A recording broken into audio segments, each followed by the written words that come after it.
All right. Hello, everyone, and welcome back to our wholesaling class. This is Module 7, where we are going to be talking about wholesaling issues. I want to discuss some of the issues that you might encounter, some of the concerns that you might encounter with buyers and with sellers, and some of the other issues that you might encounter in your wholesaling business. And let's discuss those problems, and let's discuss the potential solutions for those problems. Now, just like with every module that we do, I've got to share a disclaimer with you before we dive in. I'm not a licensed attorney, accountant, financial advisor, real estate broker, real estate agent, or any other licensed individual. I'm just a student, just like you, and I've had a lot of success with these strategies that I'm sharing with you. I want to pass those along to you. So that's the goal here. Now let's talk about concerns and issues. There's going to be a few slides here that we're going to be talking about some of those concerns and issues as we're moving forward. So let's dive in. Now, the first set of concerns and issues that I want to talk about is going to be your state-to-state legal issues. Now, like I've mentioned before in previous modules, laws around wholesaling, and because wholesaling is one of the true no money down type scenarios, states like to regulate it quite a bit. So make sure, some states regulate it more than others. Make sure that you understand your state laws before you go out and begin wholesaling. Best way to do that is to contact your state's Department of Real Estate, or the DRE as it's abbreviated. And just discuss with them the laws and issues, and they may refer you to their website where it covers issues around wholesaling. But have those conversations before you go out and as part of your preparation in starting your wholesale business.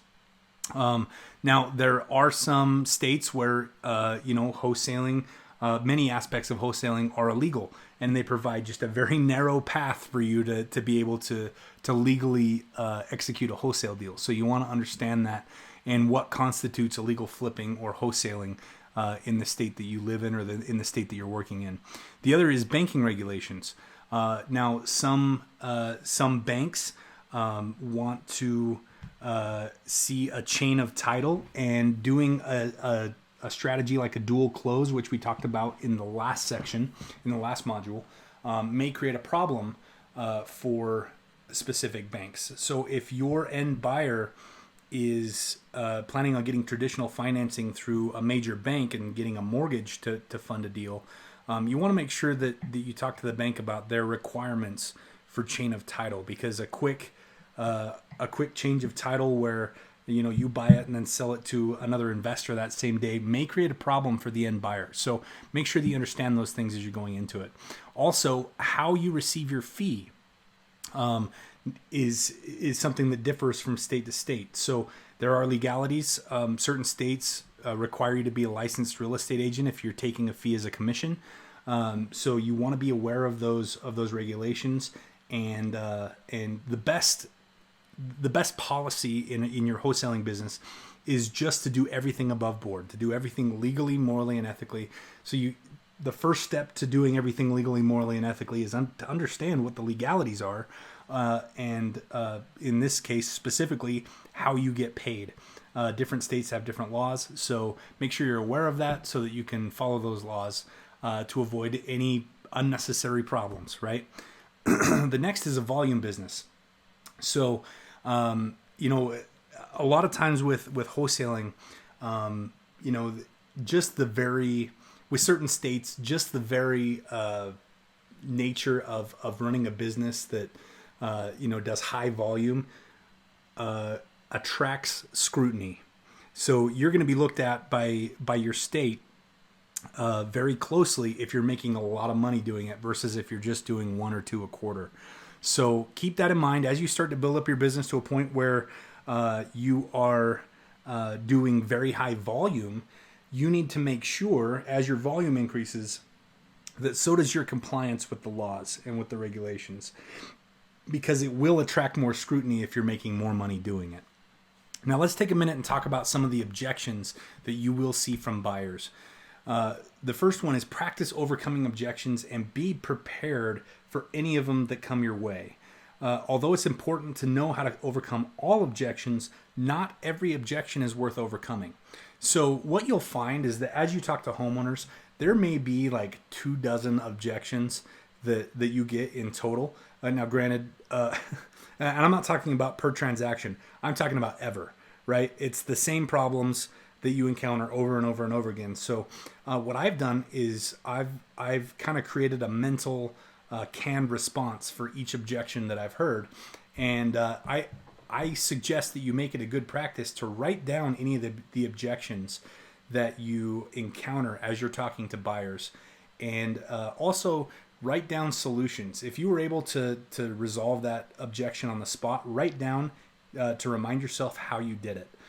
If you weren't able to resolve that suggestion or that objection, then give it some thought and think about how you could have handled that situation better and how you could have overcome that objection, and then make a note of it. But to have a sheet where you record your objections and then study that sheet often is going to make you more equipped to handle those objections as they come up in the future. So, and this just is part of, like I've talked about, as time goes on, you're going to get better and better and better at that, at your wholesaling business. And this particular buyer's objections, that's part of it, right? Is that you're going to become familiar with the objections that people have, the common objections that people have, and you're going to create canned responses for those objections that work well. Also remember, not every objection is worth overcoming. Some buyers may have objections that just don't work with that particular deal. It's okay to say, hey, look, this deal probably doesn't work for you. I'll hit you up on the next one, right? So don't spend too much time dealing with objections that aren't worth overcoming.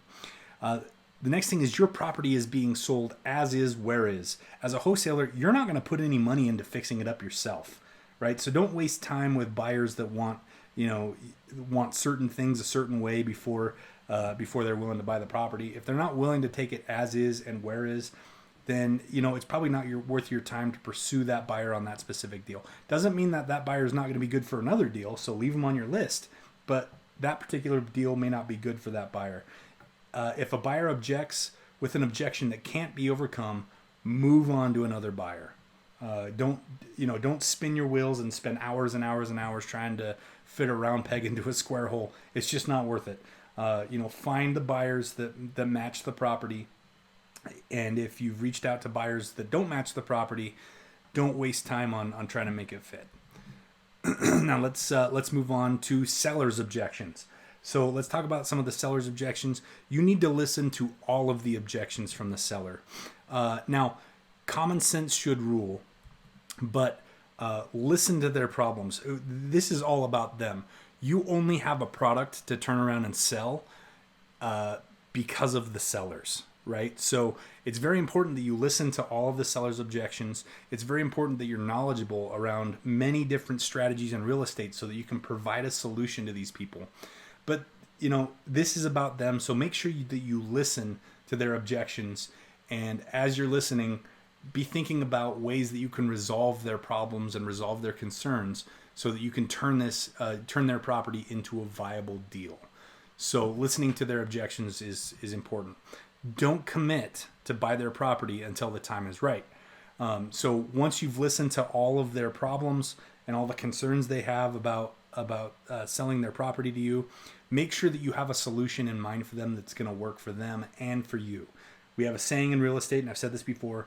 The saying is, it's not a good deal unless it's a good deal for everybody involved. And when we're talking about wholesaling, you've got multiple parties that needs to apply to. You've got the seller, you've got your buyer, and you've got yourself. It's not a good deal unless it's a good deal for everybody involved. Now, deals are made when you purchase the property. Checks are cashed when you sell the property. The numbers have to work. That's why we spend so much time hashing out and rehashing how to do your quick analysis, which is your math on the property. We've got some of the earlier modules where we talked about, I believe, module 3 of this class. We talked about the math. We also talk about that very heavily in the off-market deals on tap class. So, deals are made when you purchase the property. The numbers have to work. You make money when you purchase the property. You cash your check when it's sold. If you wish to overcome a seller's objections, you must have more knowledge than the seller. This is why I've told you over and over again to be very familiar with the real estate purchase contract, the REPSI from your state, to be very familiar and knowledgeable in multiple areas of real estate investing, which would include fix and flips, rentals, etc. You want to be more knowledgeable than the seller because that is going to give you the upper hand in negotiations. Now, let's go on to the third slide here with concerns and issues. Let's talk about estimating repair values. The key to estimating repair value is to learn to estimate the repairs yourself and determine what resources you can use for help. So the reason I put this in there is because if you leverage a contractor every single time you analyze a deal, you're eventually going to burn out that relationship. Because like we've talked about many times, you're going to get more no's than yeses when it comes to finding deals. So if if it takes you 10 no's to get a yes, and you've got your contractor looking at 10 properties, my guess is if he's not getting any business from you, he's going to give up long before you get to that yes, right? So go out there with your contractor, ask him questions about how he's valuating certain things. Make sure that he understands that the reason that you're there and the reason that you're asking questions is so that you don't have to lean on him so much. You plan on using him, but you're not wanting to waste his time. And then take notes. Develop a system around being able to just estimate.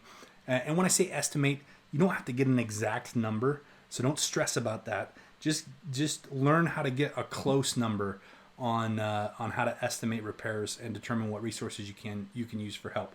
Now, one of the secrets that I use for that is my contractor just gave me $1 per square foot, so I can take the square footage of the house and times it by, in my case, $35 a square foot for a fix and flip, and that gives me a really close guesstimate as to what it would cost to do a full-on fix and flip on this property. So that type of information is going to help you a lot. Those little quick things that your contractor can give you will help you out a lot, and not over leverage those relationships. Home inspectors and contractors are great resources to be able to verify whether a deal is a good deal that you want to pass on to your customers or not. Stress that all the info that you provide is simply an opinion. This will keep you safe. So as you're providing a repair estimate to your potential buyer and saying, here's what I think about the cost of repairing this property and doing the fix and flip, stress that that's just your opinion, that they need to also verify those numbers on their own. Use pictures. They'll help you sell the property. Pictures, the saying, a picture's worth 1,000 words is very true, and wholesaling is no exception. Try not to give exact numbers. Use ranges instead. So you might say, when it comes to estimating repair values, you might put on your marketing sheet for a specific property. You might say, hey, I estimate that it's going to be between 30 and 35,000 on this property. Or you might say, I estimate that it's going to be between 45 and 55,000.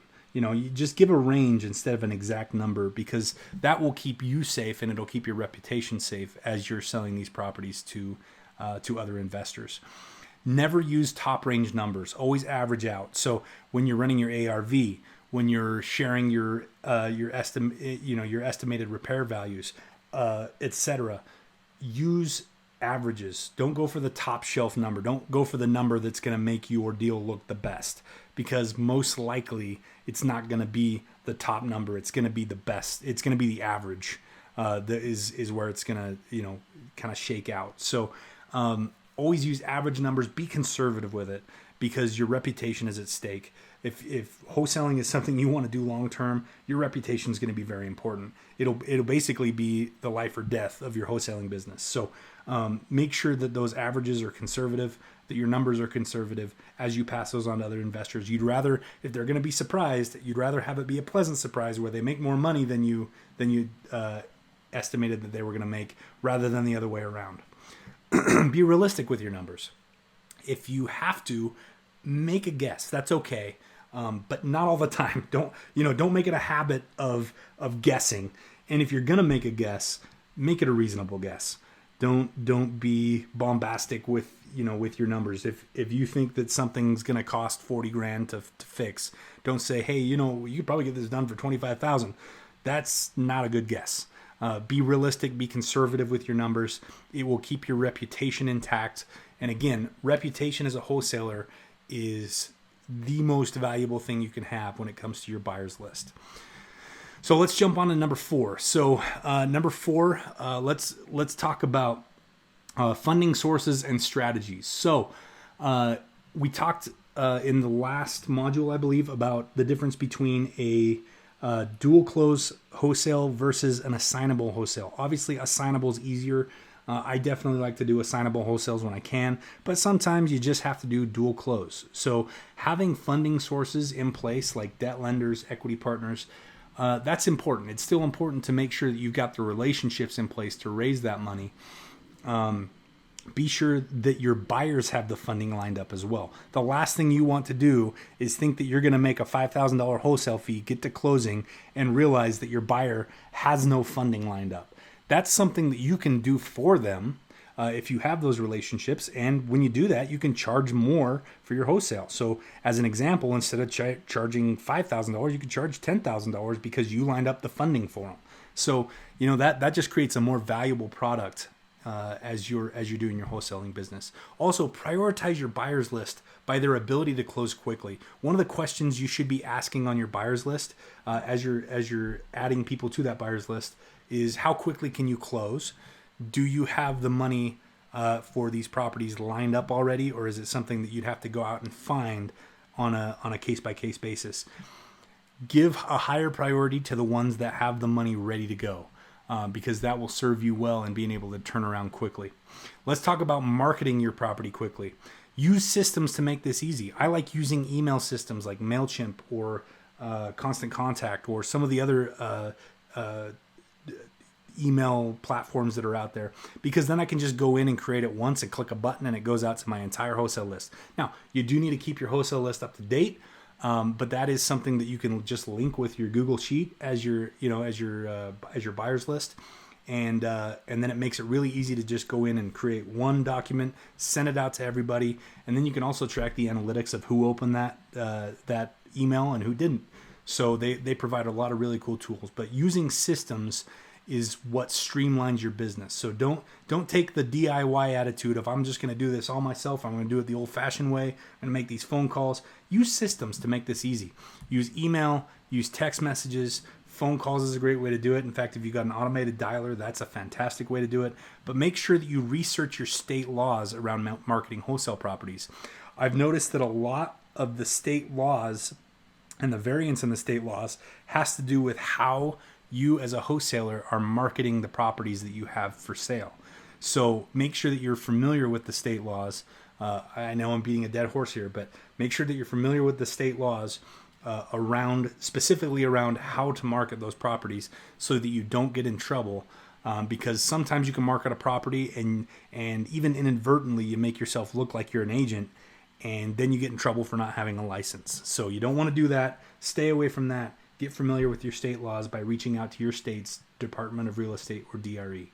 So that wraps up all of the issues, the common issues and concerns that I have around buyers and sellers and estimating repair values and all the things that we covered. Hopefully you guys got some good solutions there. Remember that you have access to this for life, so you can go back, you can rewatch some of these things to make it sink in a little bit better. But that wraps up Module 7, Wholesaling Issues. In the next module, we are going to be talking about funding and why that's important to you as a wholesaler. So stay tuned for Module 8. I will see you guys over there.